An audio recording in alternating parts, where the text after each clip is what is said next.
안녕하세요. 인천에 살고 있는 30대 여성입니다. 저는 감사하게도 평범하고 화목한 가정에서 자랐습니다. 그래서 이혼이나 가정 불화는 TV 속에서나 나오는 얘기인 줄 알고 살았죠.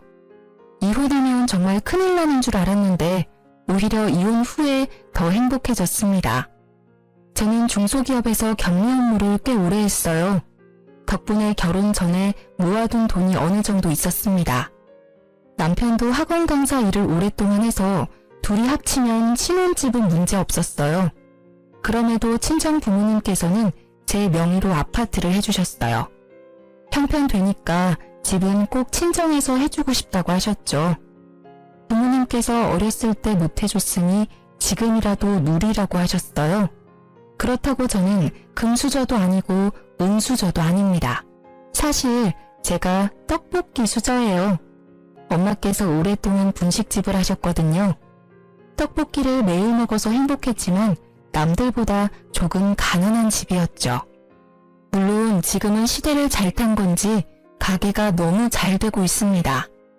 부모님께서는 함께 가게를 운영하시고 계세요. 직원들도 물론 여럿 있어요. 맛집이라 학생들이랑 젊은 사람들이 많이 오거든요. 저는 결혼 후에는 전업주부로 지냈는데요. 용돈벌이로 부모님 가게에서 가끔 알바를 하고 있습니다. 남편이 입시학원 강사라 못 보는 건 아니었지만요.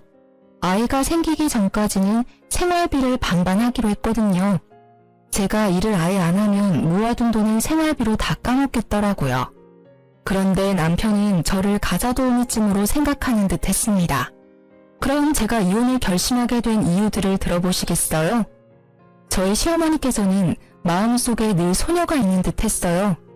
항상 말도 사근사근 하시고 별거 아닌 일에도 깨르르 웃으셨거든요. 저희 엄마랑은 굉장히 다른 느낌이었어요. 장사를 오랜 시간 해온 친정엄마는 완전 대장부 성격이시거든요. 그래서 제가 결혼할 때도 친정엄마께서 시어머니를 정말 잘 만났다고 좋아하셨어요. 부드러운 시어머니 첫인상이 너무 마음에 드셨대요. 하지만 복병은 시아버지였습니다. 시부가 저를 처음 보자마자 하신 말씀은 빨리 애 낳고 남편 내조에나 힘써야지. 회사는 그만둘 거지. 집은 항시 여자가 지키고 있어야 해. 여보, 요즘 세상이 어떤 세상인데요? 뭐, 어떤 세상인데? 아니, 당신은 남편이 말하는데 왜 끼어들어? 아이고, 새끼 보는데 민망하게 왜 큰 소리를 쳐요? 그러고 보면 참 공평하지 않은 것 같아요. 평생 가족들 직접 밥해 먹이고 청소에 빨래에 공무원은 월급이라도 주지만 주부는 월급도 없잖아요. 뭐? 나 들으라고 하는 소리야? 그래서 지금 일을 못 그만두겠다는 거냐? 아니요. 그런 점을 다 알지만 저는 전업주부가 꿈이에요. 물론 남편이 착실하고 다정하다는 전제하에요. 부인이 남편을 공경하는 만큼 남편도 부인을 공경해야 한다고 생각하거든요. 아버님, 저 내조 열심히 할 거예요. 그러니까 너무 걱정 마세요. 어머님, 그동안 남편 키우시느라 고생 많으셨어요. 저희 예쁘게 잘 살아볼게요. 부족한 저 많이 가르쳐 주세요. 새끼야, 고맙다. 여편네 주책맞게 눈물은? 시모는 눈물을 보이셨고 시부는 제가 마음에 안 든다는 표정을 지었습니다. 시부는 그렇게 처음부터 가부장적인 느낌이 다분했어요. 그런 태도를 저는 그냥 보고 넘기지는 않았습니다. 설사 시부가 건방지다고 생각할지라도요. 이제 제가 이 집안에 들어왔으니 그동안 혼자였던 어머님 편에 서기로 마음먹었거든요. 다행히 남편과 연애를 할 때에는 시부에게서 느껴지는 가부장적인 낌새가 안 보였어요. 제가 친정엄마를 닮아 완전 사내 대장부거든요. 남편이랑 연애할 때도 제가 다 리드했어요. 게다가 저는 현모양처가 꿈이라서 시부의 뜻과 어느 정도는 맞다고 생각했죠. 사실 제가 어릴 때부터 친정엄마가 장사를 하셔서 엄마와 별다른 추억이 없거든요. 그게 늘 아쉬웠기 때문에 저는 전업주부가 꿈이었어요. 사실 시부와 같이 사는 게 아니고 남편이랑 둘이 사는 거니까요. 시부가 성격이 고약해도 별 문제 없다고 안일하게 생각했죠. 그런데 결혼 후 완전히 생각이 달라졌습니다. 뭐야 여보, 나 입을 옷이 없잖아. 에이, 그럴 리가. 어제 내가 개어서 넣어놨는데? 어디 보자. 여기 다 정리해놨네. 세 번째 서랍이라 몇 번 말해. 아니 장난해? 옷 하나하나 다림질 안 해? 응? 그게 뭔 소리야? 너 나 오늘 오전 강의 있는 거 잊었어? 5분 안에, 아니 3분 안에 다림질 해놔. 양치하고 올 테니까. 뭐? 당신 살림 안 해봤어? 세탁했으면 당연히 다림질도 기본으로 해놔야지. 여기 죄다 주름진 거 봐. 이걸 입고 나가면 딴 사람들이 무슨 생각하겠어? 내가 꼭 일일이 설명해야겠냐? 나 시간 없어. 이 니트랑 바지 빨리 지금 입고 나가게 다림질 해놓으라고. 남편은 빽 소리를 지르고는 화장실 문을 쾅 닫았습니다. 철없는 사춘기 애 같은 그 행동에 저는 어이가 없었어요. 속은 부글부글 끓었지만 일단 다림질은 해줬습니다. 출근하는 사람과 부딪히기 싫었거든요. 남편은 다림질한 옷을 보더니 다음엔 본인 입을 속옷까지 다림질 싹 해놓으라고 잔소리를 하더라고요. 그러고는 만족한 표정으로 출근했어요. 고맙다는 말도 없었기에 저는 한동안 벙쪄 있었죠. 남편은 더불어 반찬 투정까지 하며 며칠 동안 미운 짓을 반복했습니다. 이거 어제 저녁에 먹은 미역국 아니야? 너 도대체 집에서 놀면서 제대로 하는 게 뭐 있냐? 당신 내가 차려주는 따뜻한 밥 먹으면서 그런 말이 나와? 요 며칠 왜 그렇게 말을 밉게 해? 열심히 돈 버는 신랑한테 어제 먹은 똑같은 국 먹이는 게 말이 돼? 우리 아버지가 그러셨는데 국은 딱 끓일 만큼 끓여서 먹는 거야. 아니 양 조절이 안 돼? 왜 저녁에 먹은 음식을 아침에 또 먹게 하냐고. 앞으로 주의해. 모르는 소리 하지 마. 다른 집들은 다 국 한 솥 끓여서 며칠씩 먹어. 그러기만 해봐. 그리고 내일부터는 점심 도시락 싸줘. 남편은 제 말을 무시하고 자기 할 말만 했어요. 아이씨, 반찬이 이게 뭐야. 계란말이, 일미, 멸치. 너무 부실하잖아. 너 혹시 생활비 아껴서 나 몰래 모으고 있어? 우리 아버지는 구첩반상 아니면 식사를 안 하셔. 네가 차린 음식들 정성이 있으면 내가 아무 말 안 해. 너 앞으로 구첩은 아니더라도 육첩반상까지는 무조건 해. 반찬 가지수는 적응하면서 점점 늘려가면 되니까. 남편이 날뛰는 모습을 보면서 저는 어디까지 하나 우선은 지켜봤어요. 누가 왜 이혼했냐 하면 집안일 때문이라 말하고 싶진 않았거든요. 전업주부인 제가 더 노력하면 싸울 일이 없을 거라고 생각했는데요. 문제는 시부였습니다. 원래 시부는 아침, 점심, 저녁 모두 구첩반상으로 먹는 분이세요. 가게에서 사온 반찬은 입도 안 대고 무조건 시모가 한 반찬에만 밥을 먹었죠.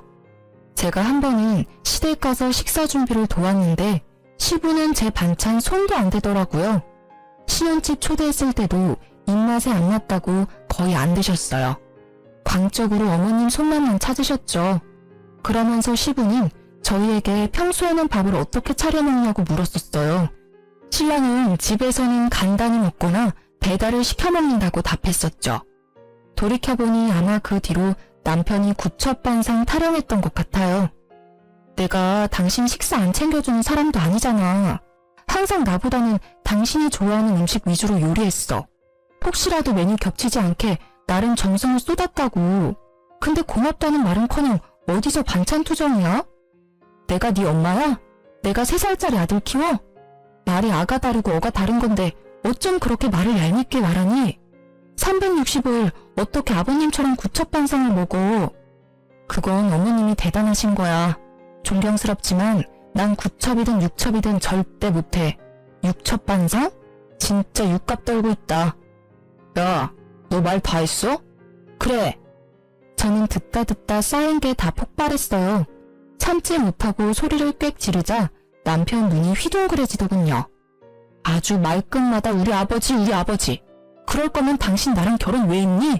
내조는 개뿔. 지금부터는 국물도 없을 줄 알아. 앞으로 아침밥은 네 담당이야. 생활비도 반반 내고 있으니 전부 다 반반해도 불만 없지? 아침 너, 점심 각자, 저녁 나. 근데 이 여자가 미쳤나? 아, 어디 큰 소리야. 그리고 아침마다 바빠 죽겠는데 네 속옷까지 다리라고? 미쳤니? 심지어 부탁도 아니라 명령조로 뭐 하는 태도야? 내가 매일 반듯한 와이셔츠 준비해주는 걸로 모자랐어? 내가 아무리 내조한다 했어도 선은 좀 지켜줬으면 좋겠어. 정 원하면 너가 직접 다려입든가.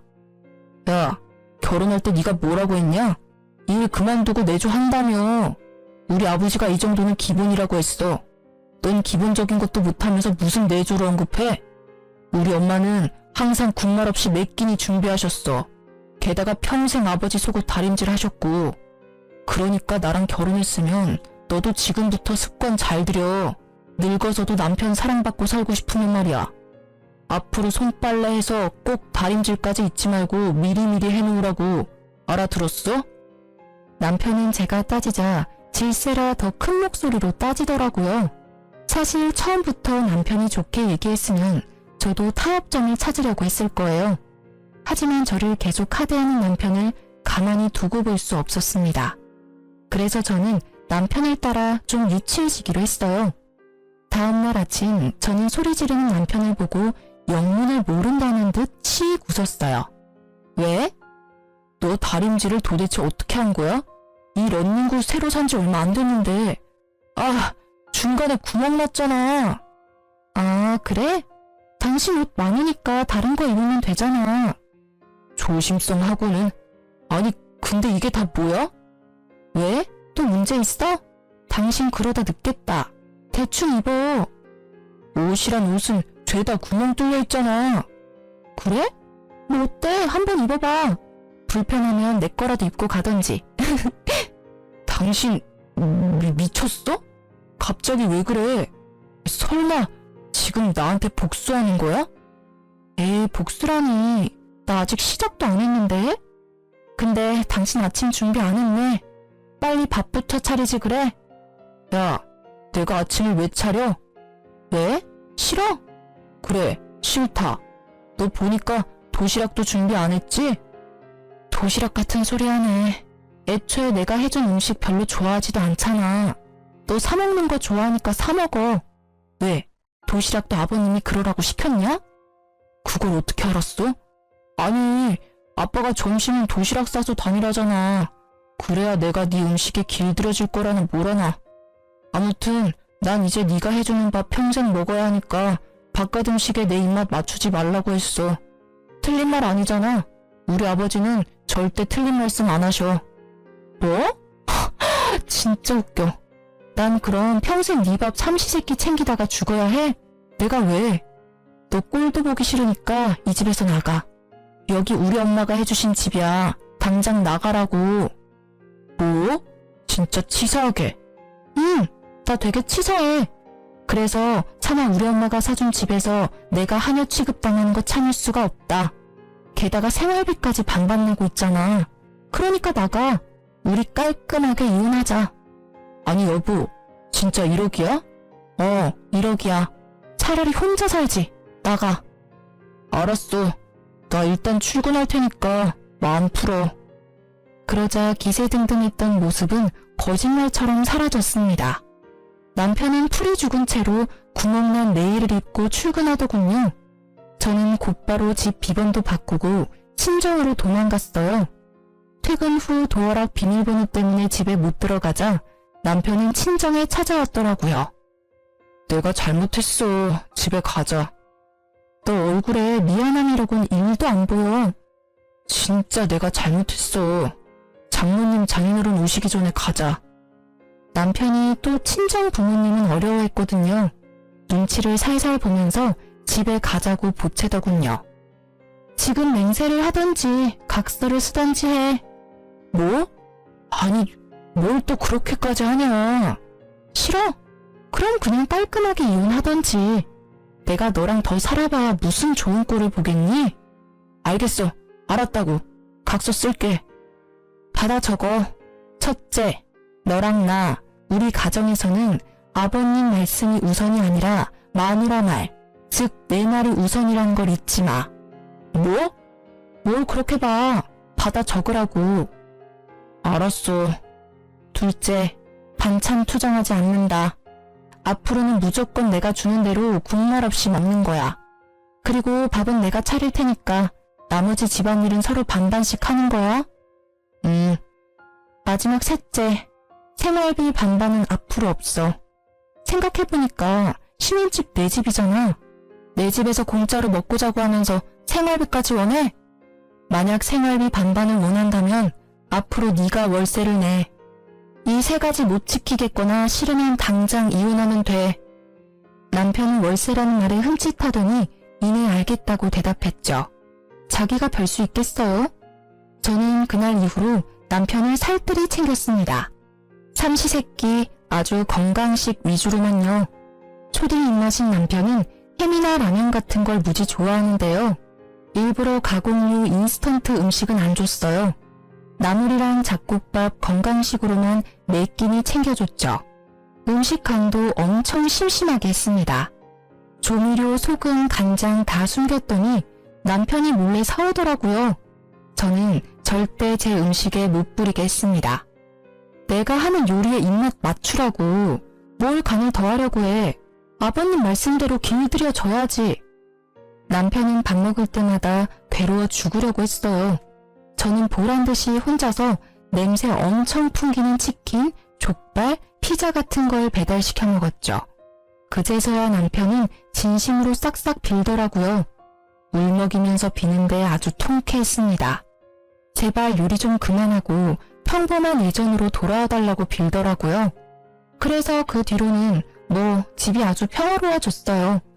남편이랑 번갈아 가면서 식사 준비하고 가끔 배달로 끼니 때우기도 했습니다. 속 시원하게 해결하고 이혼 고비도 잘 넘겼습니다. 하지만 딱 그것까지가 제가 해결할 수 있는 싸움이었어요. 남편은 시부가 시모에게 하는 행동을 그대로 베껴서 따라하는 듯 했잖아요. 역시나 물어보니 시부가 남편을 뒤에서 조종하고 있더라고요. 그래서 저는 일부러 시부모님을 집으로 초대했습니다. 아들, 요새 점심 도시락 싸서 다니고 있냐? 아니요, 그게 아버지. 아니, 내가 입맛을 길들이라 몇 번을 말하냐? 그리고 너는 남편 도시락 하나 싸주기 힘들어? 아버님, 이 사람 아무리 건강식으로 챙겨줘도요. 애기 입맛이라 점심은 알아서 사 먹게 하고 있어요. 바깥에서도 밥 먹는 습관 들여야죠. 제가 365일 이 사람 쫓아다니면서 챙겨줄 수는 없잖아요. 그쵸, 어머니? 그래, 네 말이 맞다. 도시락은 무슨 밖에 맛있는 음식이 얼마나 많은데. 뭐? 바깥 음식 건강에도 나쁘고 뭐니 해도 집밥이 최고지. 시부는 그놈의 집밥 타령을 또 하며 언성을 높이더라고요. 그래서 저도 말이 안 통할 걸 알고 미리 친정에 SOS를 해놨었습니다. 당신은 거들지 마. 그래서 너 대접한다고 우리 여기까지 불러놓고 음식은 언제 할 생각이냐? 네가 얼마나 음식을 못하는지 오늘 내가 확인해주마. 그게 아버님, 우리 왔어. 그때 저의 구세주 친정 부모님께서 오셨습니다. 아니, 사돈어른 어쩐 일이십니까? 어쩐 일이긴요. 사돈어른들 대접하러 왔죠. 여보, 얼른 음식 들고 들어와요. 아버님, 저희 부모님께서 새벽부터 음식 해오셨어요. 두 분 쉬는 날이신데 특별히 가족들 먹으라고요. 음식을? 네, 얼른 드세요. 각종 튀김과 어묵, 떡볶이, 순대가 한 상 가득 차려지자 시부의 얼굴은 급격히 어두워졌습니다. 시어머니는 감사하다며 맛있게 잘 드셨는데 시부의 젓가락은 전혀 움직이질 않았죠. 어머, 소문대로 너무 맛있네요. 이렇게 맛있는 음식들을 줄도 안 서고 먹네요. 감사해서 어떡해요? 당신도 얼른 먹어봐요. 됐네. 난 집 가서 밥 먹을 거니까 얼른 먹어. 아니, 나보고 집 가서 또 밥을 하라고요? 그러지 말고 여기서 그냥 먹어요. 준비해주신 사돈부부 성의도 있는데 당신도 참. 아니, 나는 집밥 먹을 거라니까. 굿 젖반상. 시부는 고집을 부리며 안 먹더라고요. 남편은 그 와중에 또 눈치 없이 맛있게 먹었습니다. 사돈, 그러지 말고 떡볶이 한번 드셔보셔요. 아, 글쎄, 난 안 먹는다니까요. 알겠습니다. 그럼 제가 구첩반상 해드리오리다. 엄마는 자리에서 벌떡 일어나셔서 식기를 9개 챙겨오셨어요. 그리고는 오징어 튀김, 김말이, 고구마 튀김, 종류별로 하나씩 그릇에 담으셨습니다. 자, 그렇게 원하시는 구첩반상이요. 사돈도 참 너무하시네요. 준비해온 성의가 있잖아요. 못 이기는 척 이럴 때는 같이 드시고 그래야 어른이지. 아니, 애들이 보고 배우겠어요. 반찬 투정 그만하시고 어서 드세요. 저희 신랑 보세요. 얼마나 잘 먹습니까? 자고로 남편은 주는 대로 뭐든 잘 먹어야 돼요. 그래야 늙어서도 예쁨 받죠. 더 늙고 병들었을 때 다들 나 몰라라 하면 좋겠어요? 나 기가 막혀서 난 먼저 집에 가겠습니다. 당신 적당히 먹고 얼른 와. 기센 친정엄마의 일침에 시부는 도망가듯 집을 나섰어요. 당신 뭐해? 아버님 따라가봐. 나 더 먹고 싶은데. 제가 남편에게 시부를 따라가라고 했지만 자기 배 채우느라 바빠서 안 따라가더라고요. 시부는 그런 남편의 등짝을 여러 번 때리셨죠. 어서 가. 그렇게 투덜거리는 남편을 데리고 친정아빠는 남은 떡볶이를 포장해서 시댁에 가셨습니다. 그럼 슬슬 떠날 준비해볼까요? 정말 이래도 될까요? 사실 친정 부모님께서는 시어머님의 파업을 위해서 오신 거였어요. 이래도 되죠. 아니, 우리 나이가 몇입니까? 이제 애들 다 키우고 자유롭게 살아야죠. 사돈 옷이랑 짐들은 잘 챙겨오셨죠? 그럼요. 근데 저 양반 저 없으면 굶다가 쓰러질지 몰라요. 괜찮아요. 쫄쫄 굶어봐야 앞으로 반찬 투정 안 하겠죠. 사돈 어른은 그냥 저희만 믿고 따라오세요. 저희 엄마께서는 괜찮다고 신호를 달래셨고 저도 거들어서 어머님을 안심시켰어요. 어머님, 걱정하지 마세요. 그동안도 충분히 노력하셨잖아요. 30년 넘게 삼시세끼 구첩반상 차리셨으니 앞으로는 좀 편하게 사셔야죠. 아이고, 내가 우리 예쁜 며느리 덕에 말년에 호강하네. 어머님이 눈물을 훔치는데 괜시리 마음이 찡했어요. 동시에 남편이 괘씸한 생각도 들었어요. 시모의 고생을 옆에서 방관하기만 했으니까요. 그렇게 저랑 친정엄마와 시모는 일주일 동안 강원도 여행을 떠났어요. 엄마께서는 가게와 시댁을 아빠에게 맡기셨죠. 친정아빠께 들어보니 시부는 처음에 정말 아무것도 먹질 않고 기다렸다네요. 그러다가 하루 지나자 해골 같은 얼굴로 냉장고를 뒤져서 시모가 해뒀던 반찬들을 먹었대요. 그리고 반찬이 다 떨어지자 시부는 정말 계속 굶었답니다. 그렇게 며칠이 지나자 남편이 전화로 난리를 부렸죠. 아니 엄마, 여행은 무슨 여행이야. 아, 강원도 멀리도 갔네. 빨리 돌아와. 아빠 쓰러지시면 어떡해. 아빠가 엄마 올 때까지 절대 식사 안 하신대. 엄마가 어떻게 그래? 아무리 장모님이랑 그 사람이 가자 해도 엄마는 거절했어야지. 야 이놈아, 나는, 네 애미는 내가 평생 그 고생을 했는데 넌 지금도 네 아빠만 걱정돼? 아니 집에 밥이 없어 반찬이 없어. 하다못해 배달이라도 시켜 먹던가. 언제까지 내가 그 짓을 해야 돼? 엄마, 왜 그래? 엄마답지 않게. 나도 이제 좀 인간답게 살자. 못난 놈, 끊어. 시모는 설움을 터뜨리고 전화를 끊었어요. 저랑 엄마는 우는 신호를 달래면서도 착잡했죠. 어쩌면 그 모습이 저의 미래였을지도 모르니까요. 친정아빠께서는 장사하고 남은 떡볶이를 들고 매일 시댁으로 퇴근하셨어요. 시부는 결국 굶고 굶다가 글쎄 새벽에 몰래 떡볶이를 꺼내서 먹었다네요. 허겁지겁 먹다가 남편이랑 친정아빠한테 들켰대요. 엄청 창피하면서도 떡볶이를 손에서 놓지 않았다고 합니다. 그러고도 시어머님이 계속 연락 두절이자 시부는 결국 제 전화로 연락을 했습니다. 자기가 잘못했다며 울면서 시어머님 돌려보내라고 하셨죠. 어쩔 수 없이 시모는 전화를 받고 받으셨습니다. 여보세요? 당신이야? 그래요, 나예요. 창피하게 새애기한테 전화해서 뭐해요? 내가 잘못했네. 이렇게는 못 살아. 나야말로 그렇게 못 살아요. 어떻게 하면 돌아올래? 이대로 이혼할 거는 아니지? 우리 나이가 몇이야. 그동안 산 세월이 얼만데. 당신 반성하는 모습 안 보이면 난 못 가요. 뭐?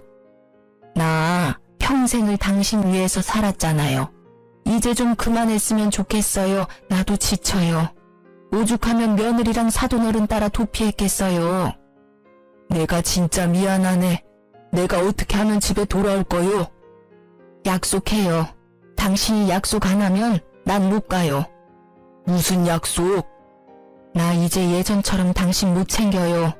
속옷도 못 다리겠고 당신 옷도 당신이 알아서 챙겨 입어요. 그래, 내 옷은 내가 챙겨 입을게. 그거면 돼? 아니요. 제일 중요한 밥 문제가 남았잖아요. 당신 30년을 나 부려먹었잖아요. 이제 그만 그쯤 하면 됐어요. 나 이제 밥 못 차리니까 그렇게 알아요. 갑자기 그러면 쓰나? 난 뭘 먹고 살아 그럼? 세상 널린 게 음식이잖아요. 당신 아직 정신 못 차렸네. 끊을게요.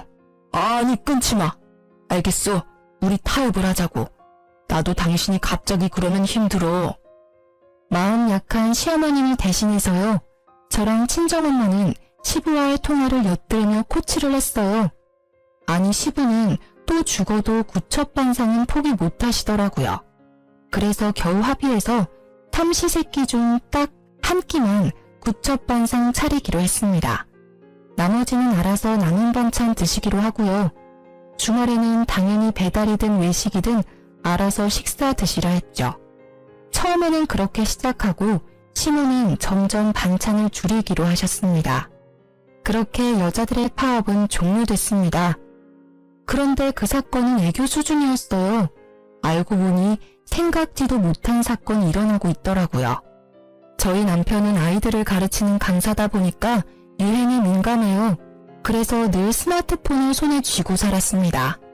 중독 수준으로 눈 뜨자마자 자기 전까지 손에서 놓지 않았어요. 여보, 그렇게 핸드폰만 들여다보다가 눈 더 나빠지겠어. 영상 보고 싶으면 차라리 TV를 봐. 아무래도 작은 화면보다 큰 화면이 낫잖아. 괜찮아. 난 이걸로 영상 보는 게 편해. 손에 착 감겨서 안정감이 있잖아. 그리고 학원에서 언제 연락 올지 몰라. 학생들 실시간 질문 올리면 답도 해줘야 하고. 남편이 업무와 관련지어 얘기하면 제가 할 말이 없어지더라고요. 그리고 실제로 학원에서 스케줄 변동 때문에 자주 전화가 왔거든요. 이해해보려고 노력했습니다. 그런데 남편은 휴가 때도 스마트폰만 보더라고요. 당신 휴가 내내 또 폰만 들여다볼 거야? 내가 언제? 아니, 전화 만진다고 운전도 나만 시키고 좀 번갈아 가면서 하자. 아니, 나 급한 연락 오면 어떡해. 이럴 때라도 내조 해라 좀. 또 내조 타령이네. 정신 못 차렸지 아직? 아니, 둘이 밥 먹을 때도 전화기 들여다보고 앞에 있는 사람 무안하게 말이야. 휴가 때는 급한 연락 올 것도 없잖아. 아, 진짜 답답하게. 무속하냐? 내가 내 전화도 마음대로 못 봐? 그리고 휴가니까 내가 마음 편하게 유튜브라도 보지. 아, 가만 보면 당신 요즘 잔소리 너무 심하다. 잔소리 듣기 싫으면 적당히 하던가. 폰 만진다고 수영도 안 했잖아. 휴가 왜 왔니? 우리 지금 놀러 왔는데 당신은 전화기만 보잖아. 꼭 바람피는 사람처럼. 뭐? 바람이라니. 너무 같다. 남편은 바람이라는 말에 갑자기 역정을 냈습니다. 저는 별다른 의미 없이 나온 말이었는데 말이죠. 그 순간 설마 하는 의심이 들었어요. 그렇게 서먹하게 호텔로 돌아왔는데 남편은 차에서 내리다가 전화기를 떨어뜨렸어요. 와장창 아주 근이 갔죠. 아이씨, 이게 다 당신 때문이야. 참나, 왜 내 탓을 해? 당신이 전화 만진다고 하도 뭐라 하니까 손에서 놓쳤잖아. 아, 별 억지를. 남편이 씩씩거리더니 호텔방에 저를 혼자 두고 사라졌어요. 혼자 전화기를 고치러 갔더라고요. 저는 남편의 행동이 너무 이해가 안 됐습니다. 그러다 곰곰이 생각해보니까 남편에게는 좀 더 큰 화면인 태블릿도 있었는데요. 업무는 그 태블릿으로도 충분한 걸 뒤늦게 전 깨달았죠. 도대체 전화로 뭘 하고 있는지 걱정됐죠. 처음엔 저 몰래 주식이나 투자라도 하나 싶었습니다. 그렇게 남편이 잠들었을 때 몰래 봤더니 글쎄 바람을 피고 있더라고요. 제가 그런 걸 뒤져보는 성격도 아니라서 남편은 비번을 자기 생일로 해놨더라고요. 그게 무슨 자신감과 뻔뻔함인지 열이 뻗쳤어요. 남편 전화에는 채팅 어플이 여러 개 있었습니다. 하나하나 들어가 보니 남편은 그동안 총각 행세를 하고 다녔더라고요. 처음엔 어떤 몹쓸 것들이 남의 남자랑 붙어먹냐고 생각했는데요. 그 여자들은 남편이 유부남이라는 걸 까맣게 모르고 있더라고요. 저는 대화 내용 하나하나 다 캡처하고 남편이 절대 발뺌할 수 없게 증거를 수집했습니다. 한동안 자주 남편 강의 시간이 바뀌었는데 그것도 여자들이랑 데이트하기 위해서였어요. 저는 이미 충격받은 상태였는데 남편에게 보낸 15회 문자에 더 큰 충격에 빠졌습니다. 다 늙어서 추하게 바람피는 것보다 지금 젊을 때 여러 만나는 게 낫다. 남자는 다 그런 거야. 양심에 찔릴 필요도 없다. 지금 부지런히 여자 만나고 다녀야 안 사람이랑 관계도 더 좋아진다. 지금껏 네 엄마 하나 보고 살아온 나를 봐라. 뭐가 남았냐? 얼마나 후회스러운지 아냐? 지금 충분히 즐겨라. 그 문자에 또 남편은 알겠다고 존경한다고 답했더라고요. 정말 뒷목 잡고 쓰러질 뻔했어요. 15년 도대체 남편을 어디까지 조종하나 싶었죠. 결국은 조종한다 해도 남편의 의지로 바람핀 거지만요. 저는 결혼 전 남편에게 분명히 말했었어요. 절대 바람만큼은 참을 수 없다고요. 바람핀 거 들키면 무조건 이혼이라 선언했었죠. 그치만 남편은 너무 쉽게 제 경고를 무시했습니다.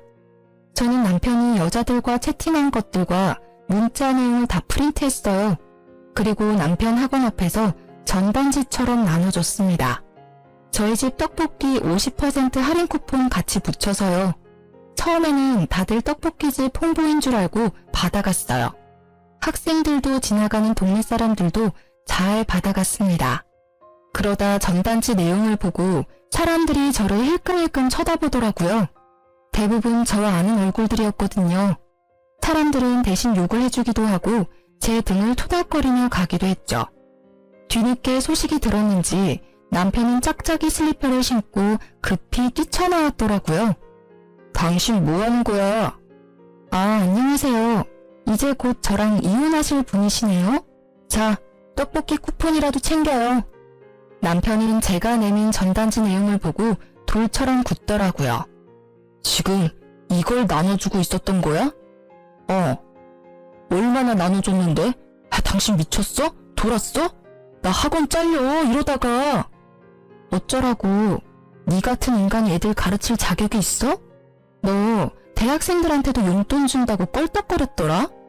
조용히 못해? 조용히 못해. 왜 총각인 척 바람피다가 들키니까 쪽팔리냐? 저는 보란듯이 고래고래 소리를 질렀습니다.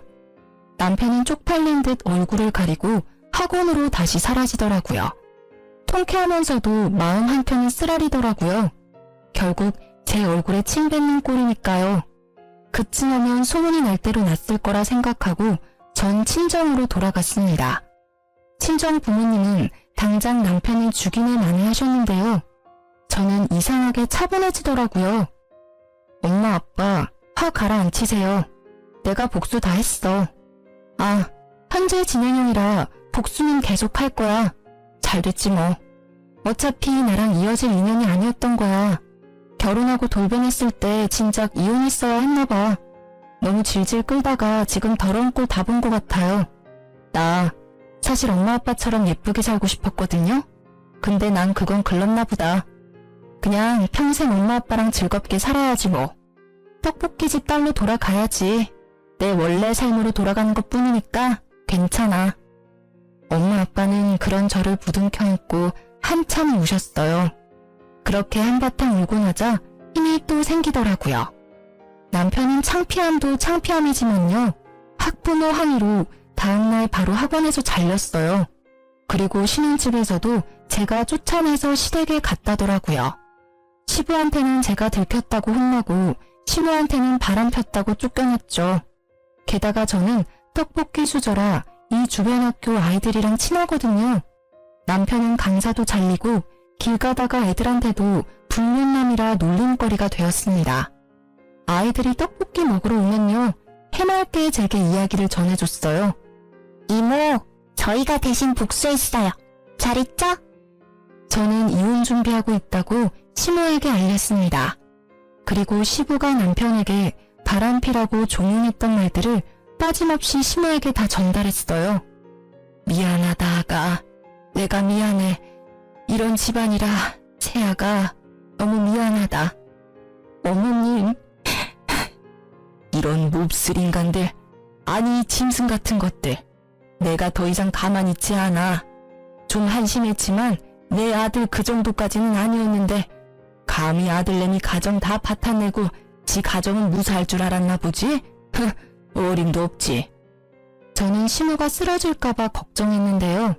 오히려 시모는 씩씩하게 어디론가 전화를 걸었습니다. 처음 본 강단 있는 시모의 모습이었어요. 형님. 시모는 시고모에게 전화를 건 후에 갈 때까지 가보자고 시부랑 이혼을 결심하셨어요. 그 전에 시부가 바람도 피는지 동태를 살폈죠. 제가 사람을 써서 알아보니까 아주 가관이었습니다. 시부는 나쁘끄럽게 다른 동네 다방까지 가서 커피 한 잔만 시키고 온갖 추태를 다 부렸더라고요. 이때까지 항상 삼시세끼 시모 밥상 받아먹고 다방 가서 딴짓거리 했던 거예요. 저는 사진들을 시모에게 전달했습니다. 주말이 되어서야 저는 시고모를 뵐 수 있었어요. 오랜만이지? 잘 지냈어? 너희 결혼식 때 이후로 처음 보네. 안녕하셨어요, 고모님. 형님 오셨어요? 그래. 나를 주말에 부른 이유가 있을 텐데 뭐 큰일이야? 누나가 여기 어쩐 일이세요? 근처에서 골프 치다 왔지. 다들 내가 보고 싶다 하길래 뭔 일이야? 당신이 누나 불렀어? 그래요. 내가 불렀네요. 나한테는 평생 구첩반상 타령하더니 뒤에서는 추접한 짓거리 하고 다녔어요? 당장 내 손을 분지르고 싶어요. 당신 입에 들어간 음식들 다 끄집어내고 싶다고요. 그러고도 당신이 인간이야? 어디 가르칠 게 없어서 아들한테 그따위 걸 가르쳐. 뭐라는 거야? 이 사람이 뭐 잘못 먹었어? 미쳤어? 어디서 큰 소리야? 형님, 이것 좀 보세요. 시부는 상황 파악을 못했는지 어버버거렸고요. 시모는 제가 만들어뒀던 남편이 바람핀 전단지랑 시부가 다방 가서 추태를 부리는 사진들을 시고모에게 전달했어요. 시고모는 그것들을 보더니 1초의 망설임도 없이 허겁지겁 밖으로 달려나가셨죠. 아니, 당신 도대체 누님한테 뭘 보여준 거야? 시부는 그제서야 시고모가 본 것들을 확인하고 세상 무너진 얼굴을 했습니다. 시고모는 어느새 골프채를 꺼내들고 집 안으로 들어오셨어요. 너 내가 바람피는 인간들 극혐하는 거 알아 몰라? 바람을 펴? 네가? 몇십 년을 부인밥 얻어먹으며 산 네가? 이 기생충만도 못한 게? 알고 보니 시고모도 시고모부 바람으로 이혼을 했더라고요. 지울 수 없는 시고모의 아픈 상처를 시부가 건든 거예요. 시고모께서 바람하면 정말 치를 떨고 친동생이라도 가만 안 둘 성격이란 걸 시모는 알았던 거죠. 골프채를 피하며 도망다니는 시부의 모습을 보고 저는 하마터면 웃음이 터질 뻔했어요. 시부는 조금이라도 맞고 싶지 않다고 아주 잽싸게 도망치더군요. 나중에 시모한테 들었는데 시부는 어렸을 때 부모님 말을 더럽게 안 들었대요. 그래서 말이 안 통하니 시고모가 엄청 때리면서 키웠대요. 한 번은 시고모께 맞아서 손목이 부러졌다네요. 가게에서 도둑질하다가요. 시부는 나이가 많이 들었지만 또 그런 일 생길까봐 얼굴이 노래졌더라고요. 너 이 집 당장 반납하고 썩 꺼져. 고생을 안 해보고 사니까 세상이 아주 꽃밭이지? 누나라고도 부르지 마 이놈아. 게다가 상상도 못했는데 시댁집이 시고모 명의로 된 집이었어요. 딱히 능력 없는 시부한테 시고모가 열심히 살라고 준 거였죠. 명의는 그대로 시고모 거였고요. 시고모는 당장 자기 집에서 나가라고 시부를 향해 골프채를 계속 휘둘렀어요. 시부는 맨발로 쫓겨나고 말았죠. 마당에서 시부는 계속 빌었어요. 시고모는 무시하더라고요. 야, 이런 몹쓸 놈아, 네 마누라한테나 용서를 빌어? 그러자 제가 있는 것도 아랑곳하지 않고 시부는 무릎을 꿇고요. 시모 바지가랑이를 잡고 빌었어요. 잘못했어요, 여보. 당신이 좀 누님 말려봐요. 당신은 평생 죗값 치러도 모자랄 거예요. 주접스러운 그 손 치우고요. 새아가한테 똑바로 사과나 하세요. 새아가, 미안하다. 내가 생각이 짧았다. 나는 진짜 걔가 그럴 줄은 몰랐어. 이제 새아가라고 부르지 마세요. 저 이제 이혼하거든요. 뭐? 그 소리를 듣고 시고모는 시부의 멱살을 잡고서 그대로 내동댕이 쳤어요. 아이고, 나중에 누나, 나도 이제 늙었다고요. 그렇게 한바탕 멱살잡이가 끝나고요. 남편도 뒤늦게 시댁에 도착했습니다. 시고모는 냅다 남편 뺨을 갈겼죠. 고모? 이 못난 놈. 지금 저는 이혼을 무사히 한 상태입니다. 시부가 절대 이혼 못해준다고 버텨서 시어머니께서는 이혼 소송 중이시고요. 시모는 현재 저희 엄마 가게에서 일하고 계세요. 사실 지금은 편하게 이모라고 부르고 있습니다.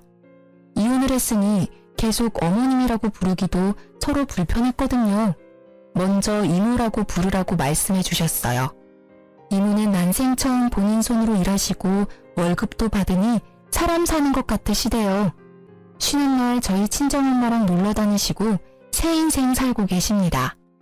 저는 비록 남편을 잃었지만 그래도 친정엄마께는 좋은 친구가 생겼죠. 시고모께서는 내쫓았는데도 시부가 자꾸 돌아와서요. 청소, 빨래, 집안일을 모두 시부에게 시키고 있다고 하네요. 정신머리 교육을 단단히 시키신다고 하셨어요. 이제 전 시부는 밥도 알아서 지어서 차려 먹는다 합니다.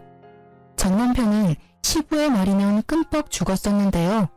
시부 말대로 하다가 학원 강사도 잘리고 이혼당하자 시부한테 엄청 대들었대요. 그러고는 혼자 살겠다고 지방으로 도망갔죠. 또 시부는 모든 게 제 탓이라며 저를 찾아왔더라고요. 네 인연 전부 네 탓이야. 너만 없었어도, 너만 우리 집에 안 들어왔어도 내가 평생 구첩반상 먹으면서 아들 존경받으며 살았을 텐데 너 이리 와. 시부는 저에게 달려들더라고요. 그 순간 어디서 학생들이 튀어나왔는지 제 앞을 가로막았습니다. 할아버지, 지금 뭐 하세요? 아, 이런 늙은이 영감탱이, 무망났나?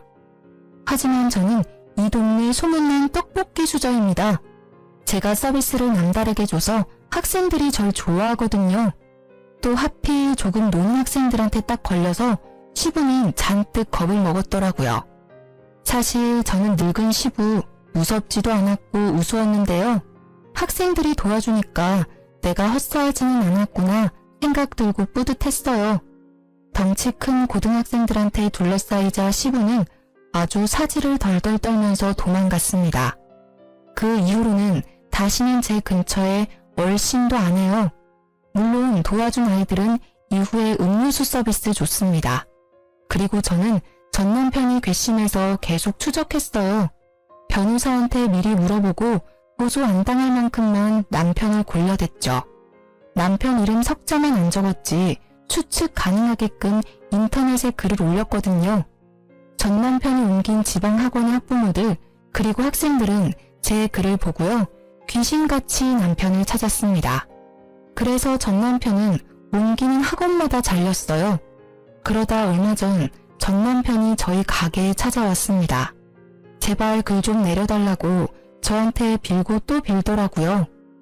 내가 잘못했어. 정말 내가 죽을 죄를 지었어.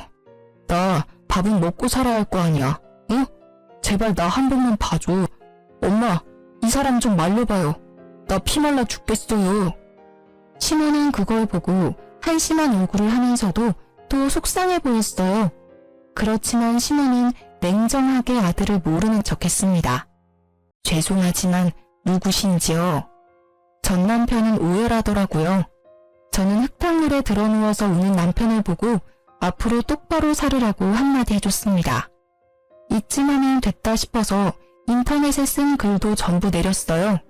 지금은 어느 학원으로 옮겼는지도 알아보지 않고 있어요. 전 남편이 신우한테 빌붙을까봐 걱정이었거든요. 지 앞가림은 하고 살아라고 선심 썼죠 뭐. 저는 이제야 다 해결해서 당분간은 혼자 여행을 다녀올 예정입니다. 비행기에서 정신없이 사연 적었네요. 전 남편한테 받은 위자료로 금융 치료라도 받으려고요. 다녀와서는 예전처럼 부모님 가게에서 일하며 지낼 거예요. 돈 때문은 아니고 가게에서 애들 만나는 게 전 너무 좋거든요. 아이들은 티 없이 맑잖아요. 앞으로도 저는 그렇게 소소하게 행복한 것들 하면서 제 인생 살 거예요. 아참, 그리고 다 지나고 나서야 친정 엄마께서 제게 얘기해 주신 게 있어요. 혹시라도 저 함부로 무시 안 당하게끔 신혼집을 제 명의로 해주신 거였다고요. 저는 친정 부모님이 아니었다면 결혼 생활도 이혼도 다 못 버텼을 것 같네요. 열심히 효도도 하면서 살아야겠죠? 긴 사연 들어주셔서 정말 감사합니다. 여러분도 본인의 삶 찾아서 행복하게 사세요.